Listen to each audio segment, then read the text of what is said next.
낙심 그리고 고독이라는 제목으로 하나님의 말씀을 함께 나누도록 하겠습니다. 빅터 프랭클이라는 유대인 의사가 쓴 죽음의 수용소라는 책이 있어요. 원 제목은 Man's Search for Meaning, 의미에 대해서 좀 했는데요. 자, 빅터 프랭클은 독일 나치 시대에 잔혹하기로 아주 유명한 감옥에 끌려가서 수년간 생사를 넘나드는 고통을 당했는데요. 그때의 경험으로 이 책을 썼어요. 1944년 성탄절 전후해서 1945년 신년 연휴 즈음까지 불과 2주, 딱 2주 사이에 있었던 일이었는데요. 이 의사가 수감되어 있던 그런 감옥에서, 그 수용소에서 그 기간에 많은 유대인 수감자들이 죽었다고 해요. 죽은 이유가 무슨 질병 때문도 아니고요, 그 악명 높은 가스실에 끌려가서 죽음을 당한 것도 아니에요. 자, 그런데 수감자들이 2주 동안 그렇게 많이 죽은 이유는 바로 크리스마스 시즌이 지나갔기 때문이에요. 자, 많은 이 유대인 수감자들의 마음은 이미 어린아이와 같은 그런 꿈으로 부풀어 있었어요. 이번 크리스마스가 되면 석방돼서 집으로 돌아갈 수 있지 않을까 하는 기대감이 꽉 찬 그런 꿈이었어요. 그렇게 되면 집에 돌아가서 크리스마스 트리를 만들고 장식 위에다 전등을 달고, 그리고 옛날처럼 그렇게 가족들과 따뜻한 크리스마스를 보낼 수 있지 않을까 하는 기대감에 설레었던 거예요.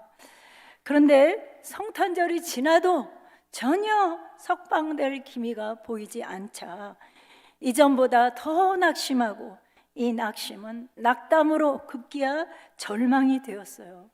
많은 수감자들의 마음이 병이 생기고 그것이 몸에까지 영향을 미쳐서 그들의 생명까지 앗아가는 그런 결과를 낳았다고 이 책은 얘기하고 있습니다. 낙심이 죽음에 이르는 병이 되었다는 얘기예요. 연말 연초 2주 남짓되는 이 시간 동안에 수많은 수감자들이 차가운 감옥에서 죽음을 맞이했다고 합니다. 그런데요, 안타깝게도 이 일이 있은 지 불과 4개월 만에 히틀러가 항복을 한 거예요. 낙심을 극복하고 4개월 남짓 그 시간을 견뎠더라면 이 수감자들은 모두 고향으로 돌아갈 수 있었을 텐데, 그래서 각자 가족들과 함께 아름다운 날을 맞이할 수 있었을 텐데 그렇게 된 거예요.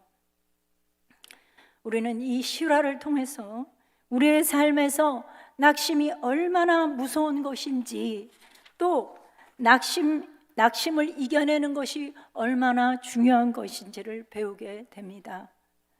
우리는 낙심을 경계해야 합니다. 낙심이라는 뜻은요, 바라는 것을 이루지 못해서 마음이 상하는 것을 의미합니다. 바라는 것을 이루지 못해서 마음이 상하는 것, 이게 낙심이에요. 자, 낙심하면요, 지독한 외로움, 지독한 고독 속으로 들어갑니다. 낙심하면 맥이 다 풀리죠. 그래서 낙담하게 되고 침체 속에 빠져들게 됩니다. 또 낙심하고 힘이 다 빠지잖아요. 낙심하면요, 더러운 유혹에 쉽게 넘어가 돌이킬 수 없는 실수와 죄를 범하기도 합니다. 그래서 낙심은 마귀가 즐겨 사용하는 강력한 도구예요. 우리 목사님께서 부교육자로 계셨던 부산의 교회에서 제가 중등부 교사로 섬길 때 일인데요, 교회학께서 반별 출석 목표를 학생들과 함께 정한 다음에 2달 후에 시상을 하는 거예요. 목표를 이룬 바는 금일봉을 준다, 이런 발표가 있었습니다. 그래서 저희 반에 6명, 7명 되는 애들이 있었거든요. 그래서 애들하고 같이 이제 목표를 2달 후에 출석하는 사람의 목표를 정한 거예요. 근데 얘네들이 15명을 하자는 거예요. 6, 7명 모이는데 15명을 하자는 거예요. 그래서 15명으로 정했습니다. 2배가 넘는 숫자라 너무 높게 목표를 잡기는 했죠. 예. 자, 우리가 그래서 그때부터 함께 전도하고 기도하기로 했습니다. 저는 40일 작정 기도를 시작했습니다. 저녁 금식을 하면서 교회에 밤에 가서 기도하면서 학생들을 열심히 챙겼어요. 토요일 날 오후에 전부 전화하고, 월요일 날 8시에, 주일 날 8시에 전부 막 전화로 다 깨우는 거예요. 그러고 난 다음에 제가 그때 마티즈가 있었는데 마티즈를 타고 이제 다 가는 거죠. 전화 받고 안 일어나는 애 있잖아요. 걔는 막 두들겨서 깨우고 막 이렇게 해가지고 막 최선을 다해서 그렇게 노력을 하고 있었습니다. 그런데 D-Day 3주 전이 됐어요. 몇 명이 왔을까요? 막 같이 전도하고 금식하고 막 난리를 쳤으니 몇 명이 와야 되죠? 예, 최소한 8명은 와야죠, 그죠? 근데 5명이 온 거예요. 오히려 줄었어요. 그냥 한 주라서 그런가 보다 그랬어요. 2주가 됐어요. 2주 전, D-Day 2주 전이 됐는데 또 5명이 온 거예요. 전도하고 금식기도 하면서 최선을 다하고 있는데 오히려 줄어드는 거예요. 더 안 되는 거예요. 제가 낙심이 됐습니다. 뭐가 문제지? 예. 아이들이 기도 그거 해도 별 소용없는 거야 라는 생각이 굳어지면 어쩌지? 이런 생각이 드는 거예요. 그래서 걱정과 낙심이 계속 밀려왔습니다. 급기야 그 낙심이 밀려오니까 급기야 생각해낸다는 것이, 이럴 때 조심하셔야 돼요. 누가 부정적인 했던 말이 딱 떠오르는 거예요. 뭐라고 부정적인 얘기를 했냐? 그때 부산에 있었다 그랬잖아요. 부산은 복음의 불모지야, 이렇게 했던 게 딱 떠오르는 거예요. 그래서 제가 맞네, 그래서 안 되는구나. 그러면서 결국 안 되는 거 아니야? 이렇게 생각을 한 거예요. 그렇지만 애들이 있잖아요. 어떻게 하겠어요? 낙심한 마음을 가지고 더덜 교회로 갑니다. 그래서 밤에 이제 기도를 합니다. 하나님 아버지, 부산은 복음의 불모지라더니 맞네요. 목표를 세우고 최선을 다하고 하고 있는데 더 안 되는데요. 자, 이제 이렇게 터덜대고 이제 그러고 있는 거죠. 안 되는 이유가 그 이유다, 이렇게 이제 변명 아닌 변명을 하는 거잖아요. 근데 그럴 때 하나님께서 제 마음에 감동을 주셔요. 부산이 복음의 불모지라고? 그래서 전도가 안 된다고? 그럼 최초로 대한민국이 복음이 들어올 때를 생각해봐라. 그때야말로 대한민국이 불모지 중에 불모지가 아니었느냐? 생각해보니까 맞잖아요. 그랬더니 그런데도 전도가 되고 복음이 들어왔어. 너는 복음의 능력을 모르느냐? 이러시는 거예요. 그래서 이렇게 하고 있는데 낙심을 거두어라. 마귀가 시험하고 낙심을 주어서 포기하게 하려는 괴계가 아니냐? 상황을 보지 말고 끝까지 믿음으로 기도해라. 이런 감동이 오는 거예요. 그래서 제가 용기를 얻고 그리고 마귀를 대적하면서 끝까지 믿음으로 그렇게 막 기도를 했습니다. 결과는 2주 후에 D-Day에 몇 명이 출석했을까요? 여러분 너무 하시는 것 같은데요. 15명이 출석을 했습니다. 할렐루야. 네. 자, 그래서 금일봉을 상으로 받아가지고 햄버거 집으로 달려가가지고 학생들하고 먹으면서 행복한 시간을 가졌습니다. 이 경험은요, 저희 개인적인 신앙생활이나 제가 성도들을 돌볼 때나 목회에도 많은 영향을 미쳤습니다. 이렇게 낙심은 마귀가 아주 즐겨 사용하는 강력한 도구이기 때문에 오늘 우리가 낙심의 정체를 파악하고 낙심을 극복할 수 있는 전략을 모색해 보도록 하겠습니다. 낙심의 첫째 원인은 피곤입니다. 히브리서 12장 3절을 띄워주시겠어요? 상반절만 읽겠습니다. 시작. 너희가 피곤하여 낙심하지 않기 위하여. 피곤은, 상반절만. 피곤은 낙심을 낳습니다. 그런 까닭에 지속적으로 피곤하지 않도록 자신을 잘 관리해야 합니다.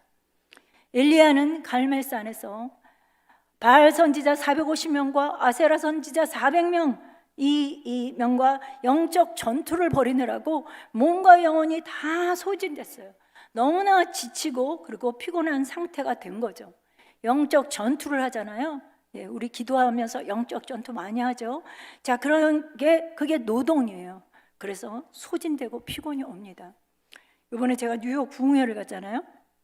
목사님 따라갔는데 가기 전부터 뭐 안수 얘기하시고 그러셨잖아요. 제가 아니 근데 가보니까 부흥회 주보 따로 주일 주보 따로 있는데 부흥회 주보 집회 광고가 이렇게 있잖아요. 집회마다 그 광고마다 백순숙 목사님 가로 열고 사모 안수해 주시면 감사합니다. 계속 광고마다 이렇게 있는 거예요. 주보를 딱 보니까 나는 그냥 뒤에서 그냥 목사님이 안수하라 할 때 조금 안수하고 그를 참으로 갔는데 안수해 주심을 감사합니다 하면서 매 집회마다 광고가 났어요. 주일 예배 때도 거기가 광고가 난 거예요. 그러니까 제가 안수를 어떻게 대충 하겠어요, 그죠? 그래서 막 최선을 다해서 그렇게 안수를 했습니다.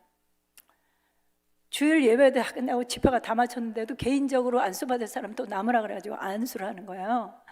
그래서 안수를 다 하고 났더니 제가 정말 완전히 소진이 된 거예요. 그래서 그때부터 밥맛도 없고, 예, 좀 먹으면 너무 지치니까 좀 먹으면 체할 것 같더라고요. 그래서 제대로 못 먹으면서 대전까지 왔어요. 저는 그런데 엘리야는 850명의 이방 선지자와 영적 결투를 벌였으니 얼마나 소진을 했겠습니까? 그런데 몸과 영혼을 추스를 시간도 없이 이세벨이라는 여자가 엘리야를 죽이겠다고 위협을 합니다. 예. 바알과 아세라 선지자 850명 전투에서 큰 승리를 한 그런 대선지자 엘리야였지만 너무 피곤한 나머지 이세벨의 한마디에 크게 낙심을 한 거예요. 그래서 도망쳐가지고 로뎀나무 아래로 들어갔습니다. 크게 낙심하면 주로 뭐가 오냐면 지독한 외로움이 와요. 지독한 고독이 찾아옵니다. 그래서 뒤에 엘리야가 하나님 앞에 그래요. 나만 혼자 남았사오니 지독한 외로움이 그렇게 말하게 한 거예요. 10절 14절에 그렇게 나와 있는데요, 2번이나 얘기하는 것을 보아서 알 수가 있습니다. 그가 얼마나 낙심으로 고독하고 외로웠는지를 알 수가 있습니다. 그러니까 급기야 죽기를 하나님 앞에 간구합니다. 그리고는 소진돼서 쓰러져서 잠이 들었습니다. 여러분, 이 상황에서 하나님은 엘리야를 위해서 무엇을 제일 먼저 하셨을까요? 무엇을 제일 먼저 하셨을까요? 띄워주시겠어요? 열왕기상 같이 읽겠습니다. 시작. 로뎀나무 아래 누워 자더니 천사가 그를 어루만지며 그에게 이르되 일어나서 먹으라 하는지라. 본즉 머리맡에 숯불에 구운 떡과 한 병 물이 있더라. 이에 먹고 마시고 다시 누웠더니 여호와의 천사가 또 다시 와서 어루만지며 이르되 일어나 먹으라. 내가 갈 길을 다 가지 못할까 하노라 하는지라. 이에 일어나 먹고 마시고 그 음식물에 힘을 의지하여 40주 40야를 가서 하나님의 산 호렙에 이르니라. 자고 있는 엘리야를 천사로 어루만지게 하고 먹고 마시게 합니다. 그래도 기력이 회복되지 않자 다시 누워 자고 천사가 또 다시 와서 어루만지고 먹고 마시게 하는 일을 먼저 하세요. 여기서 천사가 그를 어루만지며 라는 말이 나오죠. 자, 그 의미는 이런 거예요. 다니엘서 10장 18절 띄워주시겠어요? 시작. 또 사람의 모양 같은 건 하나가 나를 만지며 나를 강건하게 하며. 여기 뭐죠? 나를 만지며, 어루만지며. 사람 모양 같은 것이 뭐예요? 천사죠. 천사가 나를 어루만지며 나를 강건하게 했다고 이렇게 나와 있습니다. 다니엘이요, 환상을 보고 너무 충격을 받은 거예요. 그래서 말문이 다 막혔어요. 그리고 몸에 힘이 다 빠지다 못해서 다 없어져서 깊이 잠이 들었을 때 하나님께서 천사를 통해서 어루만지 주시면서 그 어루만짐을 통해서 일으키시고 강건하게 하시는 그런 장면이에요. 오늘 엘리야도 똑같이 천사의 어루만짐을 통해서 강건케 하시는 하나님이십니다. 여러분, 엄마 손이 약손이여, 이거 들어보셨죠? 예, 배 아프면 엄마가 배 까놓고 엄마 손을 얹어서 엄마 손이 약손이요 이렇게 하면 배가 점점 나았잖아요, 그렇죠? 예, 저는 엄마 손이 약손이라는 말을 강력하게 체험한 적이 있습니다. 제가 척추마취를 하고 전에 얘기 드렸던 것 같은데요, 척추마취를 하고 수술한 적이 있었어요. 지금은 무통주사가 있었지만 그때는 그런 게 없었죠. 그래서 병실에 누워 있는데 허리가 끊어질 듯이 아픈 거예요. 그런데 성도들이 병문안을 와서 어떤 사람은 기도해 주고 하고 어떤 사람은 찬송해 주고 하고 어떤 사람은 예배를 드리기도 했습니다. 그런데도 계속 아픈 거예요. 그런데 친정엄마가 오셨어요. 그리고 저를 너무나 불쌍한 눈빛으로 이렇게 내려다보시면서 이렇게 말씀하시는 거예요. 순수가 어디가 제일 아프니? 그러시는 거예요. 그래서 제가 엄마, 내가 허리가 너무 아파 이렇게 얘기를 했어요. 그랬더니 우리 엄마가 금방 밖으로 나가시더니 어디서 이따만한 베개를 구해가지고 오셔가지고 제 허리 밑에 이렇게 받쳐주시는 거예요. 근데 그때 허리 밑에 받쳐주니까 엄마의 손이 저의 허리를 만지게 되죠. 어루만지게 되는 거예요. 어루만진 것도 아니고 살짝 이렇게 만졌습니다. 닿았습니다. 놀라운 일이 벌어졌어요. 그렇게 아팠던 제 허리가 하나도 안 아픈 거예요. 예. 너무 강력한 경험이라서 지금도 제가 생생합니다. 하나님께서 엄마라는 천사를 통해서 나의 허리를 어루만져서 강건하게 해 주셨어요. 마찬가지로 하나님께서 엘리야를 천사를 통해 어루만지시고 먹고 마시게 함으로 몸과 영혼의 피곤을 회복시켜 주시는 일을 먼저 하십니다. 그리고 용기가 되는 말씀을 주시면서 낙심에서 완전히 벗어날 수 있게 하셨습니다. 우리는 영육간의 피곤이 지속되지 않도록, 피곤이 지속되어 낙심으로 이어지지 않도록 자신을 잘 관리하도록 노력해야 합니다. 너무 혼자 무리한 짐을 지고 피곤하여 낙심하지 않도록 조심하십시오. 하나님의 일을 육의 힘으로 하느라고 피곤하여 낙심하지 않도록 조심해야 합니다. 물론 쓸데없는 것에 시간과 정력을 낭비하여서 정작 중요한 일을 하려고 할 때 피곤해져서 낙심으로 침체되지 않도록 조심해야 합니다. 이제 낙심의 두 번째 원인을 살펴보려고 하는데요, 낙심의 두 번째 원인은요, 자신을 거역하는 사람들입니다. 히브리서 12장 3절 말씀 하반절인데요, 그냥 전체 읽겠습니다. 시작. 너희가 피곤하여 낙심하지 않기 위하여 죄인들이 이같이 자기에게 거역한 일을 참으신 일을 생각하라. 네, 우리는 일하는 중에 자신을 거역하는 사람을 만납니다. 자신을 거역하는 사람을 보면서 과업을 완수하는 것은 너무 힘든 일이에요. 그리고 그런 사람들의 숫자가 늘어나면 정말로 고통스럽습니다. 그러고는 낙심이 찾아옵니다. 그리고 낙심이 찾아오면 격한 외로움과 격한 고독으로 들어가고 그러다가 침체 속에 빠져들게 됩니다. 그러나 다행히도 믿는 그리스도인인 우리에게는 이러한 지독한 외로움, 지독한 고독, 그리고 낙심은 깊은 기도로 들어가는 길이 됩니다. 기도는 신비에 속하는데요, 하나님은 기도로 세계를 움직이시고 사람들의 마음을 움직이십니다. 우리가 기도할 때 천사가 동원되고요, 우리가 기도할 때 사람들이 움직이고 우주가 움직입니다. 기도는 정말 놀라운 능력이고 천국의 원리예요. 깊은 기도를 통해서 깊으신 하나님을 만나게 되고 하나님의 깊은 지혜를 얻게 됩니다. 성령님을 통해서 하나님의 깊은 세계를 깨닫게 되죠. 그래서 예수님은 우리에게 낙심하지 말고 깊은 기도 세계 속으로 들어오라고 말씀하십니다.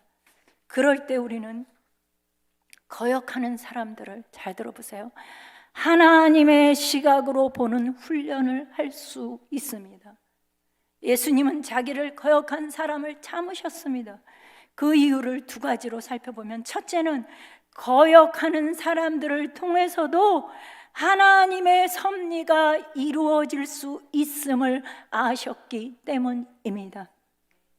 그의 예가 가룟 유다가 아니고 무엇이겠습니까?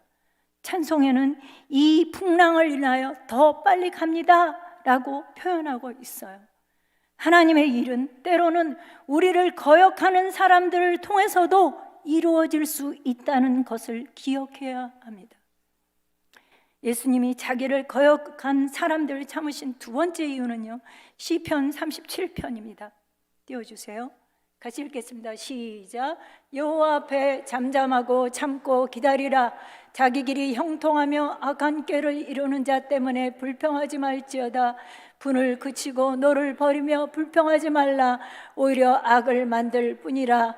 진실로 악을 행하는 자들은 끊어질 것이나 여호와를 소망하는 자들은 땅을 차지하리로다. 잠시 후에는 악인이 없어지리니 내가 그곳을 자세히 살필지라도 없으리로다. 또 넘겨주세요. 시작. 악인이 의인치기를 꾀하고 그를 향하여 그의 일을 가는도다. 그러나 주께서 그를 비웃으시리니 그의 날이 다가옴을 보심이로다. 악인이 칼을 빼고 활을 당겨 가난하고 궁핍한 자를 엎드려뜨리며 행위가 정직한 자를 죽이고자 하나 그들의 칼은 오히려 그들의 양심을 찌르고 그들의 활은 부러지리로다. 네, 하나님께 맡기고 잠잠히 참고 기다리면 하나님께서 비웃으시고 그들의 칼이 오히려 그들 자신을 찌르면서 부러지게 하신다고 말씀하십니다. 잠시 후에는 악인이 없어지는데 찾으려고 해도 찾지 못할 정도로 완전히 사라지게 하신다고 말씀하십니다. 그래서 우리는 자신을 거역하는 사람들을 원수로 여기지 않도록 조심해야 됩니다. 우리가 누군가를 원수로 여기면 그 사람 때문에 자신이 상처를 받는 거예요. 헨리 나우엔이라는 유명한 그러한 학자가 있는데요, 그 사람 말처럼 원수는 힘이 셉니다. 누군가를 원수로 여기면 그를 자주 떠올려요. 사울이 다윗을 원수로 여기니까 자꾸 떠올렸잖아요, 그죠? 아주 떠올리고 분노와 적개심, 복수심을 품게 됩니다. 반면에 우리를 거역하는 사람을 스승으로, 반면 교사로 여기면 그 사람으로부터 자유케 될 수가 있습니다. 때로는 우리를 격려하는 사람보다 거역하는 사람을 통해서 더 많은 것을 배우기도 합니다. 인생을 배우고요, 인간을 배우고요, 갈등에 대해서 배우게 됩니다. 이제 낙심의 세 번째 원인입니다. 바로 더디 응답되는 기도입니다. 기도가 더디 응답될 때 낙심하게 되는데요, 예수님은 그 사실을 잘 알고 계셨기 때문에 누가복음 18장 1절에서 8절 말씀, 불의한 재판관과 원한 맺힌 과부의 기도를 통해서 우리를 격려하세요. 우리를 격려하고 계십니다. 누가복음 18장 1절을 읽겠습니다. 시작. 예수께서 그들에게 항상 기도하고 낙심하지 말아야 할 것을 비유로 말씀하여, 예수께서 항상 기도하고 낙심하지 말라고 비유로 지금 말씀하고 계신다 그랬잖아요. 거기에 보면 항상 기도하고 라는 말이 있습니다. 네, 그리스도인은 항상 기도하는 사람입니다. 성령님 안에서 항상 기도해야 되는 사람이에요. 그런데 문제는 낙심입니다.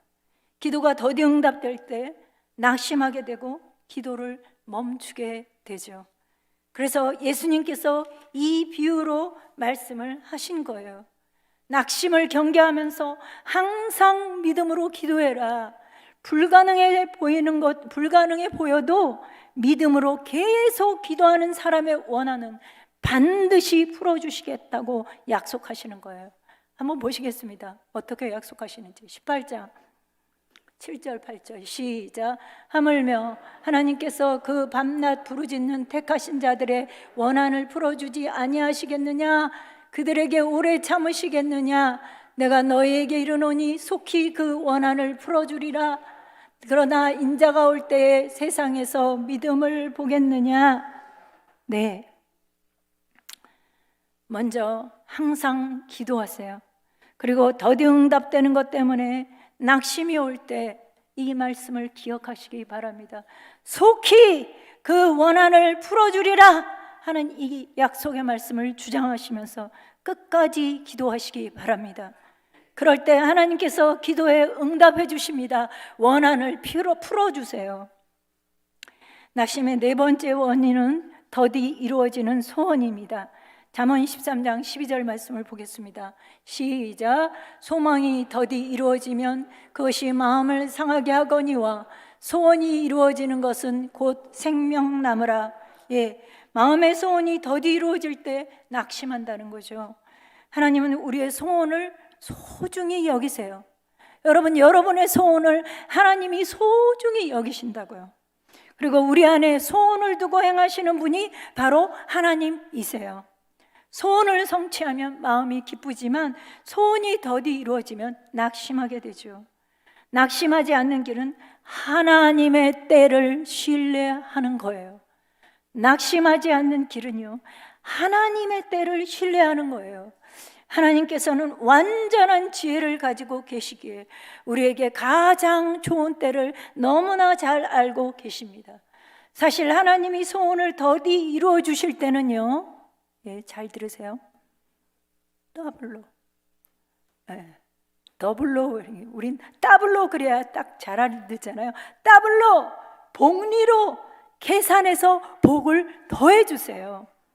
그래서 낙심하지 않고 오래 기다릴 줄 아는 것이 지혜예요. 아브라함은 오래 참아서 약속을 받았어요. 시시한 약속을 받은 게 아니에요. 히브리서 16장 14, 15절 보겠습니다. 시작. 이르시되 내가 반드시 너에게 복주고 복주며 너를 번성하게 하고 번성하게 하리라 하셨더니 그가 이같이 오래 참아 약속을 받았느니라. 네. 하나님의 약속이 뭐예요? 복주고 복주고 번성케 하고 번성케 한다. 이게 하나님의 약속이에요. 근데 이 약속을 오래 참고 기다려서 받았다는 거예요. 예, 정말 받았는지 볼까요? 히브리서 11장 12절 보겠습니다. 시작. 이러므로 죽은 자 같은 한 사람으로 말미암아 하늘의 허다한 별과 또 해변의 무수한 모래와 같이 많은 후손이 생육하였느니라. 예, 아기를 가질 수 없었는데 죽은 자 같았는데 하늘의 허다한 별과 해변의 무수한 모래같이 많은 후손이 생육하여서 열국의 아비와 열국의 어미가 되는 복을 누렸다고 증거하고 있습니다. 우리가 기다릴 때요, 하나님도 기다리세요. 하나님의 기다리심은 뭐냐? 은혜를 베풀기 위함입니다. 이사야 30장 18절 보겠습니다. 시작. 그러나 여호와께서 기다리시나니 이는 너희에게 은혜를 베풀려 하심이요 일어나시리니 이는 너희를 긍휼히 여기려 하심이라. 대저 여호와는 정의의 하나님이시라. 그를 기다리는 자마다 복이 있도다. 네, 하나님이 기다리시는 이유가 뭐래요? 은혜를 베풀기 위함이다. 복을 주기 위함이다. 이렇게 말씀하고 계십니다. 그래서 소원이 더디 이루어지는 것 같을 때 여러분이 오래 참아 기다리면 복리로, 더블로, 그렇게 소원을 이루어 주시는 하나님을 경험할 수가 있습니다. 말씀을 정리하겠습니다. 죽음의 수용소에서 2주 안에 많은 수감자가 다름 아닌 낙심으로 죽어갔다고 했습니다. 낙심은 그렇게 무서운 것이기에 우리는 낙심을 경계해야 합니다. 낙심은 마귀가 우리를 무너뜨리려고 즐겨 사용하는 강력한 도구예요. 그래서 우리는 늘 낙심의 정체를 파악하고 낙심을 극복할 수 있는 전략을 모색해야 되는데요. 낙심의 첫 번째 원인은 뭐라고 그랬죠? 피곤이라고 그랬습니다. 피곤이 지속되어 낙심으로 이어지지 않도록 자신을 잘 관리해야 합니다. 피곤의 원인은 여러 가지이기 때문에 피곤의 원인을 잘 파악하여서 그에 맞는 대책을 세워서 피곤을 통해 오는 낙심을 막으셔야 합니다. 낙심의 두 번째 원인은 자신을 거역하는 사람들입니다. 그런 사람들로 인해 깊이 기도하시기 바랍니다. 깊이 기도하면서 거역하는 사람들을 하나님의 시각으로 보아야 합니다. 그들을 통해서도 때로는 하나님의 일이 이루어질 수 있기에 하나님께 맡기고 기도하면서 잠잠히 참아 기다려야 해요. 특별히 그들을 원수로 여기지 않도록 조심해야 됩니다. 오히려 반면 교사로 삼아서 인생을 그리고 인간을 갈등을 배울 수 있기를 바랍니다. 낙심의 세 번째 원인은 더디 응답되는 기도인데요. 예수님은 항상 기도하고 더디 응답되는 것 때문에 낙심하지 말라고 비유로 들면서 우리를 격려해 주시고 더 격려하십니다. 항상 기도하는 자, 말하자면 밤낮 부르짖는 자의 원한을 풀어주시겠다고 어떻게? 찰떡같이 찰떡같이 약속하셨어요. 항상 기도하면서 낙심을 물리치셔서 마침내 응답받으시기를 바랍니다. 그리고 내 믿음이 깊구나, 내 믿음이 크구나 라는 예수님의 칭찬을 받으시기를 바랍니다. 낙심의 네 번째 원인은 더디 이루어지는 마음의 소원이라고 했습니다. 하나님이 기다리시는 이유는 더블로 복리로 은혜와 복을 주심이라고 말씀하셨으니 낙심을 떨쳐버리고 끝까지 기다리셔서 소원을 넘치게 이루시길 바랍니다. 사랑하는 충일 가족 여러분, 우리는 인간이기에 낙심할 때가 있습니다. 하지만 하나님의 자녀인 우리는 거룩한 가업을 위해서, 이 거룩한 하나님의 일을 위해서 낙심을 극복하고 굳세게 서는 그 훈련을 날마다 해야 합니다. 마귀의 강력한 도구인 낙심을 경계하시길 바랍니다. 항상 기도하십시오. 자신을 잘 관리하도록 노력하십시오. 약속의 말씀을 믿음으로 붙잡고 주장하십시오. 끝까지 기다리셔서 응답받으시기를 바랍니다. 끝까지 기다리셔서 소원을 이루시기를 바랍니다. 나아가서 하나님이 칭찬하시는 믿음의 사람, 그리고 성숙한 신앙인으로 하나님께 큰 영광 돌리시기를 축원합니다.